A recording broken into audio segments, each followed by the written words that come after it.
Way. It's great to be back home again. Although I love being in Maine, I love being in California. Home is home, and I'm glad to be home. I am not, however, glad to have heard. I watched last night until the last out, and I didn't think we were going to beat Cole. Didn't think the Guardians were going to beat Cole, and we didn't. And you can't beat Cole with one run. Stephen Kwan, rookie, gets his first home run in a postseason play. He'll be there many, many times over the course of a long career. But 4-1, the Indians have scored a total of 4 runs. The Guardians have scored a total of 4 runs in 3 games. They got a better bullpen than the Yankees. They can come back.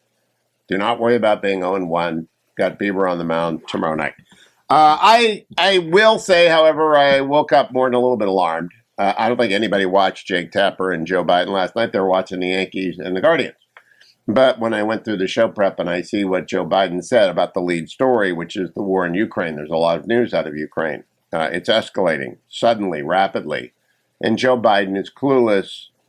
Here he is talking about Putin. Listen carefully. Cut 28 from his interview, the president's interview with Jake Tapper last night. Do you think Putin is a rational actor?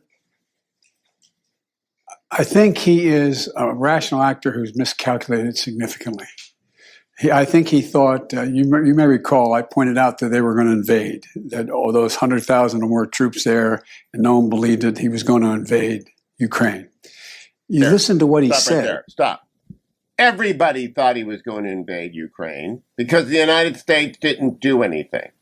But in Joe Biden's head, he's thinking he played it exactly right and that he predicted the future.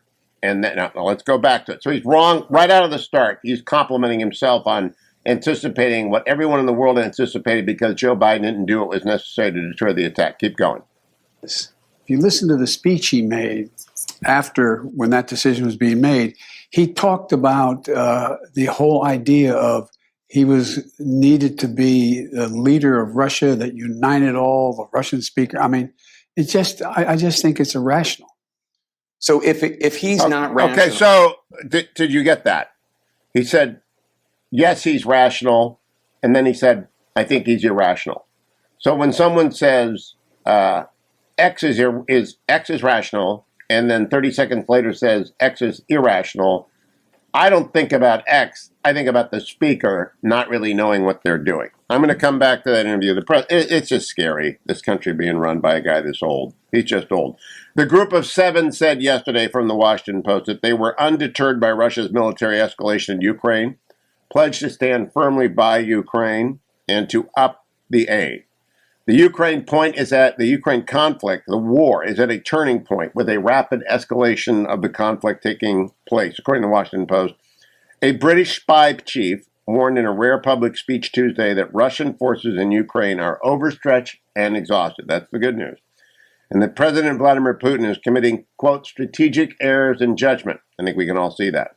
That comes from Jeremy Fleming, head of the secretive GCHQ, Britain's intelligence, cyber, and security agency.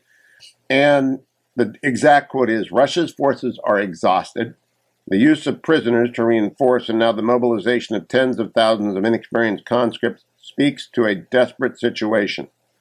One of the reasons markets have been so shaken is they realize that Putin has so badly miscalculated and is not a rational actor. He's in fact the opposite of it, and that our president doesn't know how to deter him.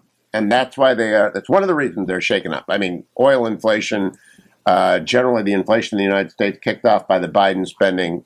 Just the world markets are worried. Let me do the market update brought to you by Birch Gold. You go to Hugh Gold to buy your gold, and boy, people are buying gold right now. I'm going to Detroit tomorrow. I just think of all the GM stock that people rode to bankruptcy all the way down to zero. Gold never goes to zero. Gold this morning is at 1,672. If Putin pops off anything remotely like a tactical nuclear weapon, that'll be $3,000 before you know it. I mean, it'll be a catastrophe, but Biden doesn't know how to deter him. Gold's at 1,672. Yesterday, everything eked out a small gain on the Dow, up 36. The S&P was down 23, NASDAQ off 115. Everything is just a little bit above the green line in Europe this morning. Who knows what's going to happen here, but the 10-year Treasury is up to 3.939. Going to cross the 4% barrier probably today. The economy sucks. It just absolutely sucks. And the president, of course, doesn't know that the economy sucks and says, no, I don't think there's going to be a recession, cut 22. No, look, they've been saying this now. How every 6 months they say this. Every 6 months they look down the next 6 months and see what's going to happen. It hadn't happened yet. It hadn't. There's no guarantee that there's going to be. I don't think there will be a recession. If it is, it'll be a very slight recession. That is, we'll move down slightly. Let's stop right here. We are in a recession by everybody but Joe Biden's definition, right? 2 consecutive quarters of negative GDP. We are in a recession. The chairman of the Federal Reserve says it's going to be a long recession. There's going to be pain. The vice chair said we're not easing up on interest rates anytime soon.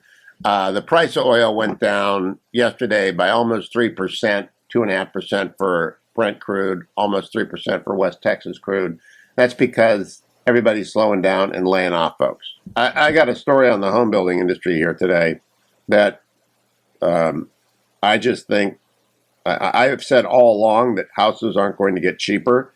They're not, but they're also not going to get bought at anything like the rate they were getting bought beforehand, because and the industry is reeling. New home building is off because they got inventory for a year, and because no one's buying because of the interest rates. But the houses aren't coming down. They know eventually they will come back after the Biden inflation passes when we elect a Republican Congress. This is in this morning's Financial Times. Realtors, mortgage brokers, and appraisers across the United States are bracing for widespread job cuts as home sales plummet amid rising interest rates.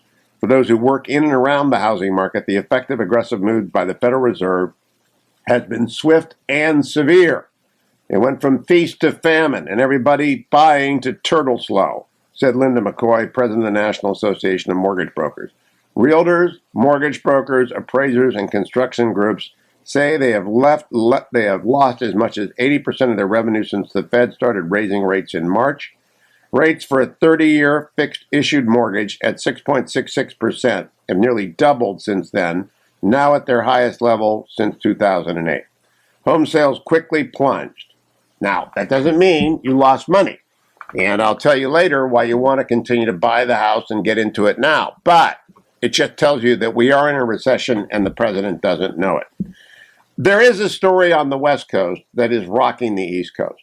Tapes leaked of a Los Angeles meeting of 3 city council people, all Latinos, using racist comments about their colleagues who are black. Fallout from a leaked recording of 3 Latino members of the Los Angeles City Council engaged in a conversation involving racist comments about black people has imploded the city's Democratic leadership, destabilized a political partnership built over decades in a place that holds itself up as a model of ethnically diverse governance. They want their heads. And if those people were not left-wing Democrats, they would already be out of office. But they're left-wing Democrats. And Democrats are frozen. Gavin Newsom's called on them to resign. Joe Biden called on them to resign. It's really awful stuff, what they say in their conversation. I know Kevin DeLeon to shake hands with him at a homeless event. He was running for mayor. Their careers are finished. And I think it's going to. I think it's resuscitated Rick Caruso's mayoral campaign, because you can't send in Karen Bass, just another fixture of the apparatchiks that run L.A. and L.A. County and have run it for 40 years right into the ground. You can't expect her to work across the aisle when the aisle doesn't exist anymore. There's never been an aisle involving Republicans. It's just been black Democrats, Latino Democrats, and rich white liberals on the West Side. And they've managed to work it out and distribute power. But when you get a tape that the contempt, it's truly racist stuff by the Latino members of the city council. That is not Latinos generally. It is simply that those city council members do not like their black colleagues, and they use disgusting language to express that. I do want to say that I find it most amusing that the president said we're reevaluating our relationship with Saudi Arabia after he got back from Saudi Arabia, and they didn't do what he wanted. So he got played. He got played badly by Saudi Arabia. We'll talk about that when we come back. There's a lot going on this morning, but that war is heating up. It's going fast. Ukraine made gains overnight across a broad area of the front. I don't know if a collapse of Russia is possible. I worry about Putin. I really do. I'll be right back. And Joe Biden has no idea what he's going to do. And I don't think Biden remembers the briefing he got this morning. Do you think Putin is a rational actor?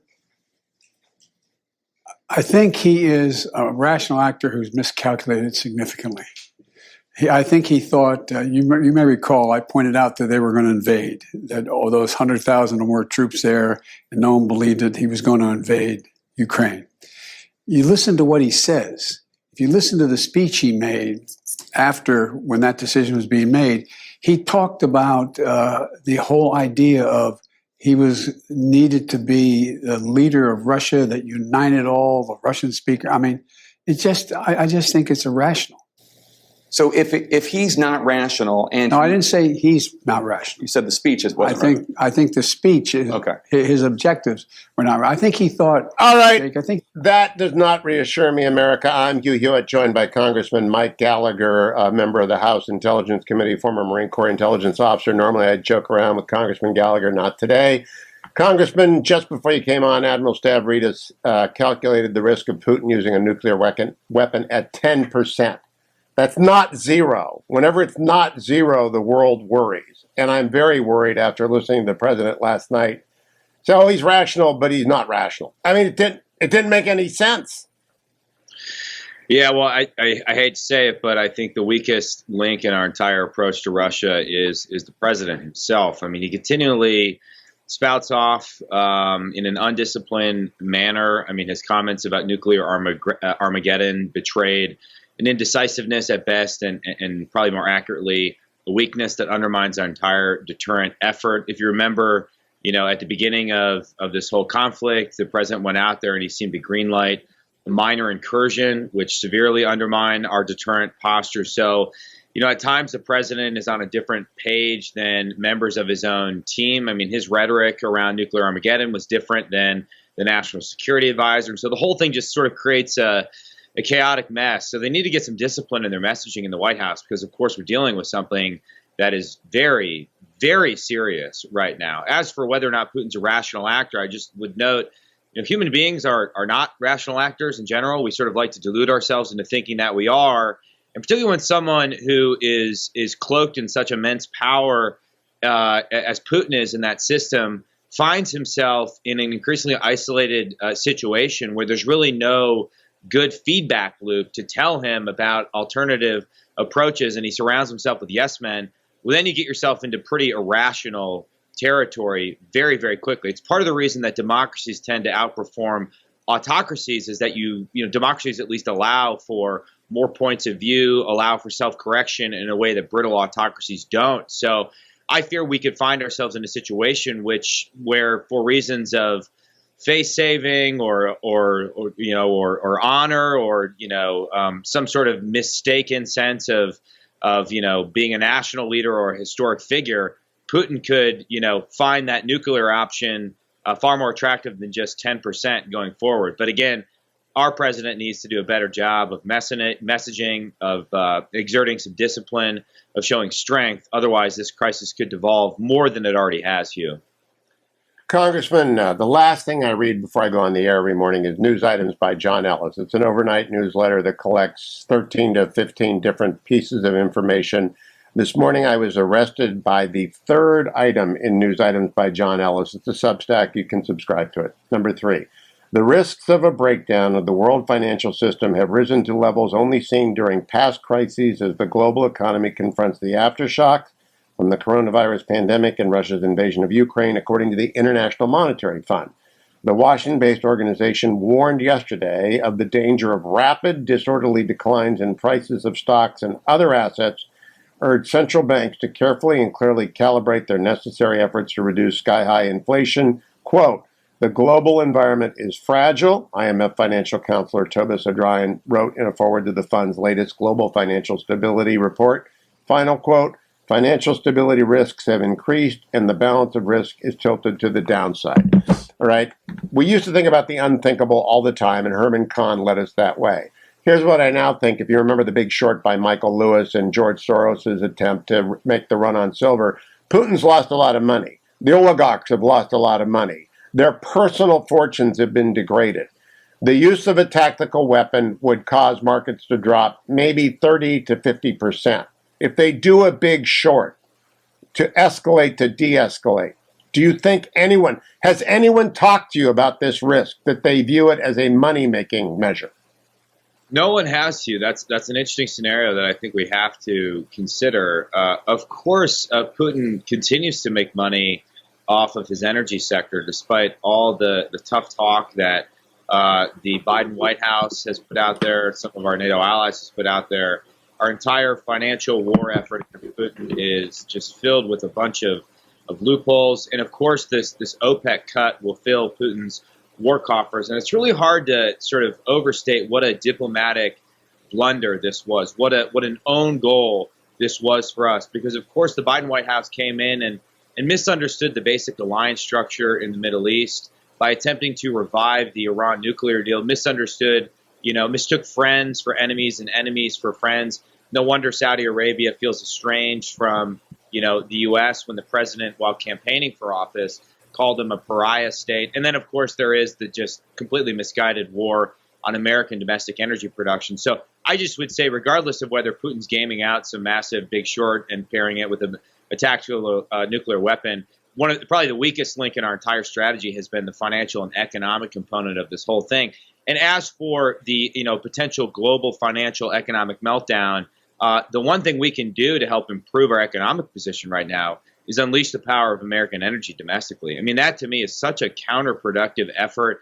The Biden administration is being led by sort of the fringiest, climate change cultists out there. And by the way, if you believe the climate is changing, and I do believe the climate is changing, then you got to go all in on nuclear and natural gas. And that's not what they're doing. Solar and other renewables are not going to get us out of this crisis. And if anything, the Biden administration's strategy over the long term just makes us more dependent on China for some of the subcomponents in solar, some of the subcomponents in electric vehicle batteries. So the whole thing is just completely backwards, and it's doing enormous damage to America in general and hardworking Wisconsinites in particular. And I think it's part of the reason why you're going to see a massive shift politically come November 8th. I mean, I'm seeing it on the ground here in Wisconsin, Hugh. Well, last question today, Congressman, because we're on a short schedule. The fact I didn't see Jake Tapper's interview, so I've only heard clips, and so I can't say whether or not he asked this specific question. But you mentioned the president talking about nuclear Armageddon. We need some clarity on what we will do in the aftermath of use of nuclear weapons, not nuclear Armageddon. That's not what's going to happen. I don't know if Jake said, Mr. President, you said nuclear Armageddon. Will you walk me through your logic? I would have spent the entire interview on the unthinkable. What are we going to do? And I don't think he did. What is the president's strategic thinking? How does he get from where we are to nuclear Armageddon? What does he think we're going to do if they use a tactical nuke? What do you think we ought to do if they use a tactical nuke in order to crash markets, make money, and shock the world? Well, I don't think the president has really thought it through, and I don't think he was asked about it specifically in that interview. As far as, what I think we should do, at a minimum, instantly all the limitations that the Biden White House has placed on aid to the Ukrainians would disappear. There should be no debate about whether we're providing them ATACMS. And remember, when it comes to every single weapon system along the way, they drag their feet, whether it was Stingers, Javelins, then the HIMARS, which they're now bragging about. We had to drag them kicking and screaming.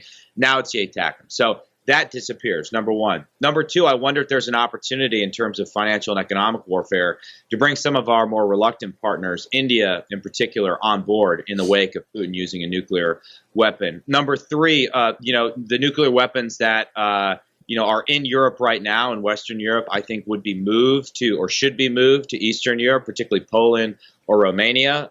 Putin would not like them at all. And then four, and perhaps most importantly, you'd have to take out, all of the units that fired those weapons, as well as sink his entire Black Sea fleet, if not the entire Russian Navy. There would have to be a massive, massive response. But even in that scenario, which I guarantee you is far more aggressive than the Biden administration wants to go, you're responding conventionally to the use of a nuclear weapon.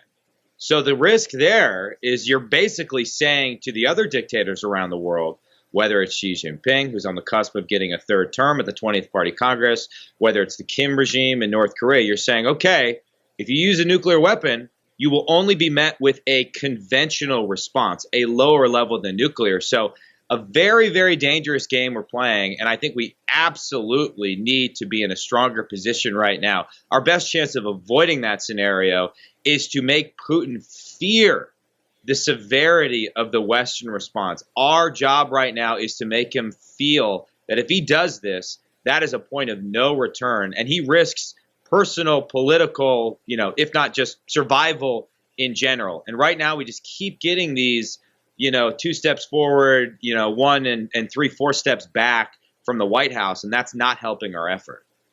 Well, very quickly, if Putin's objective is to make a lot of money and then escalate to de-escalate the Russian doctrine, and all we're saying is conventional response, he doesn't care about that. It's not his Navy. If he's just trying to amass wealth and the oligarchs are trying to amass wealth, that is not effective. I don't know that anyone's come up with any scenario that will deter a desperate Putin. Do you? And by the way, let me make it more specific. Has anyone on the House Intelligence Committee briefed you on what our options are for the response to the use of a tactical nuclear weapon in a, say, unoccupied area of Ukraine, just a demonstration of resolve and the fallout that comes from that? We've had general discussions about what options we might have. But again, because there's so much indecision from the White House, it really precludes our ability to get into the specifics. One related point, Hugh, and I think Kirby went out there, the White House spokesman, and said something about, nuclear radiation fallout. My sense is Putin doesn't care about any of that, right? He doesn't care. No, of course not. No. I mean, we from the start, there's something deeper here in our approach. We've sort of grafted our own Western sensibilities onto Putin, right? This is sort of like wish casting or mirror imaging of the worst kind. And it's why we don't sort of understand his mindset. And it's why our approaches look so weak and naive and feckless throughout.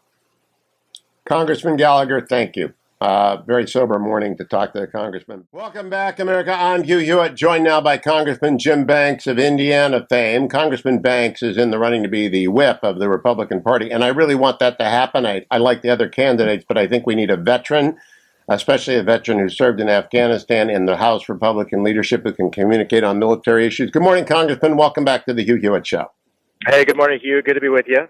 First question to you is, Jake Tapper did not bring up the border, apparently, with the president last night. You are out on the road campaigning constantly for Republicans running from Jen Ruth Green in your own state to all over the country. How often does the border come up? It comes up every day. Almost every single poll that I see from my own district in Northeast Indiana to any of the contested races around the country, the border is a top 1, 2, or 3 issue. You look at the issue sets among Republican voters, the border usually ranks number 1 or number 2. The economy, inflation, and gas prices, crime are right there with it. Among Democrats, Hugh, this is the interesting thing about all of the polling that you're going to see. Among Democrats, the top issues are abortion, January 6th, and the climate change issue. But independent voters mirror Republican voters. So the border is a top 1, 2, 3 issue among independent voters too, and that's why the media is going to ignore it. Joe Biden's going to ignore it because he knows that this is one of his biggest weaknesses, but it's going to be one of those issues that brings voters to Republican side and helps us win the majority in November. Then we have to do something about it. All right, let's talk now about the thing I would have spent the most time on, is that Putin is seriously considering the use of a tactical nuclear weapon. I asked Admiral Stavridis this morning. He put the odds of that at 10%. If it's not 0, it's a very disturbing situation. President Biden does not seem to me to have a strategic grip on this situation, Congressman Banks. Let me play for you what he said to Jake Tapper last night, cut number 28. Do you think Putin is a rational actor?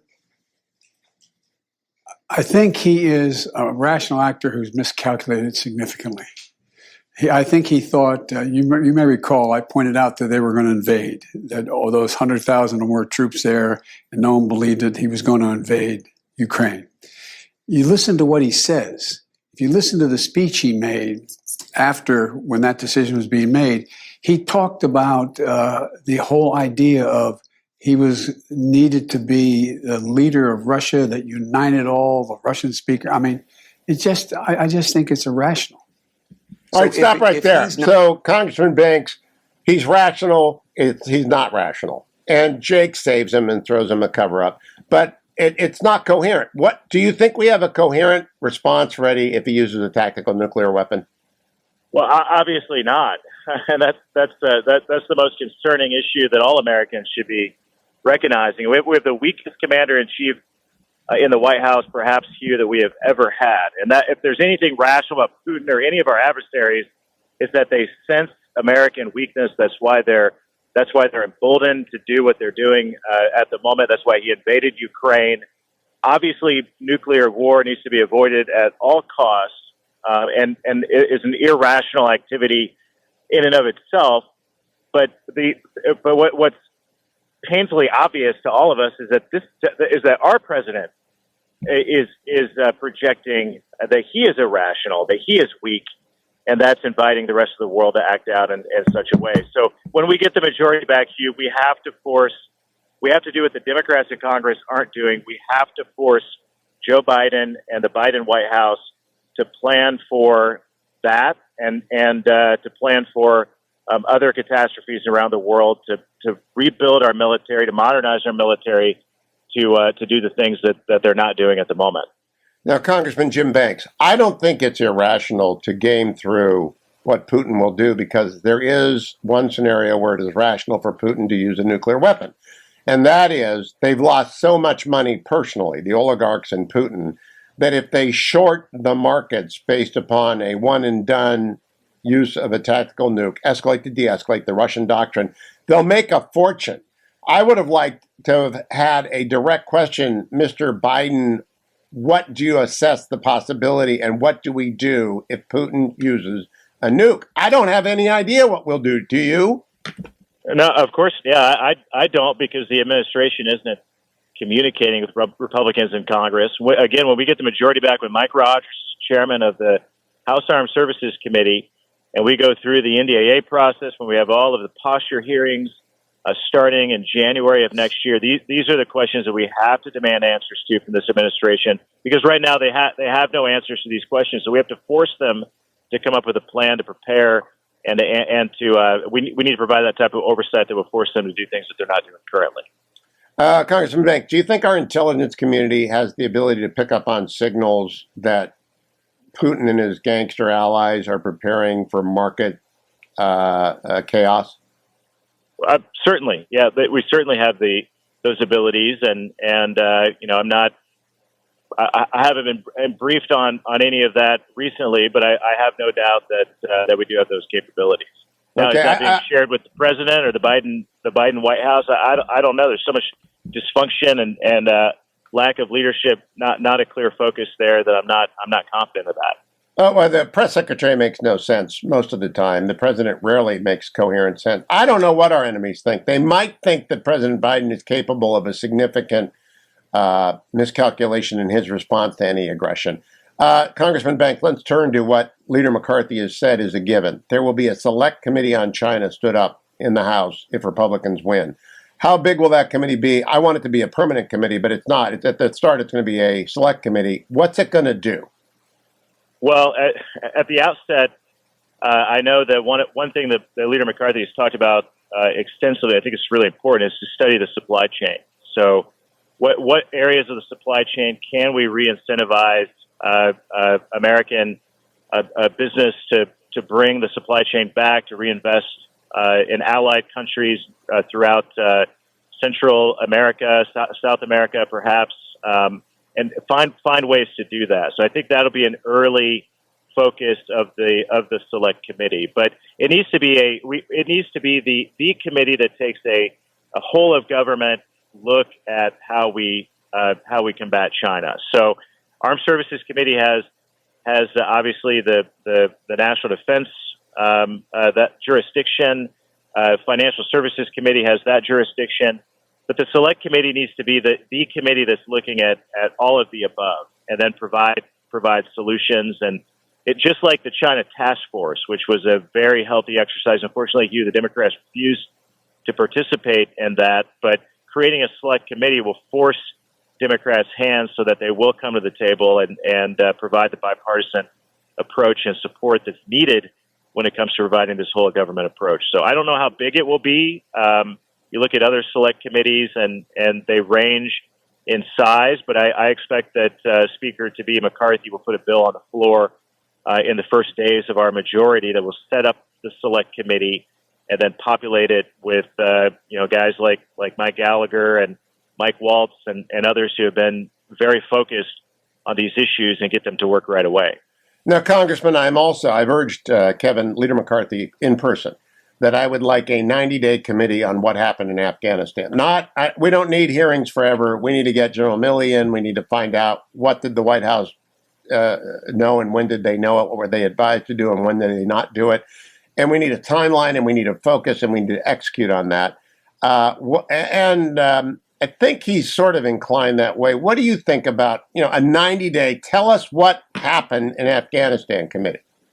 I'm all for it. And that it hasn't happened. It hasn't happened in any way. There's been no accountability. There's been no investigation of what happened well over a year ago now. Now here we're at this point of when the debacle happened that cost the lives of 13 of our heroes in Kabul. So the fact that nothing has happened, it lends itself to supporting a 90-day investigation, some type of a committee process that would look into what happened and provide a detailed report. So how the Pentagon, how the Biden administration, how anybody involved here could to sweep what happened in Afghanistan under the rug and pretend like it doesn't matter it's appalling, and it means that we're likely to repeat those same mistakes if we don't investigate, if we don't provide accountability. That's why it's important. I know that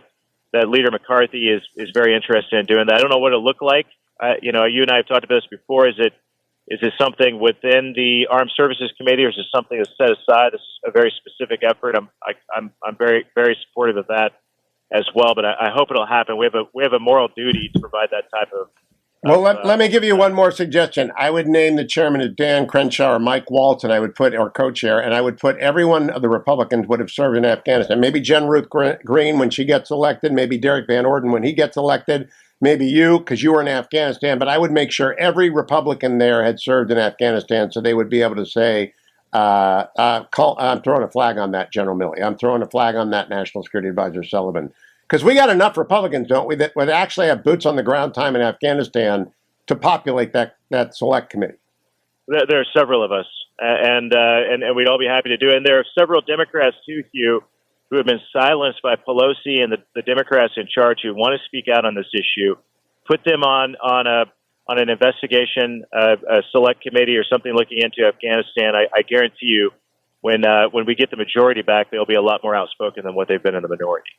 Congressman Jim Banks, keep working. I appreciate your being out there for everyone and talking about the border. In fact, that reminds me, I've got to tell people, thank you, Congressman. I got to tell people.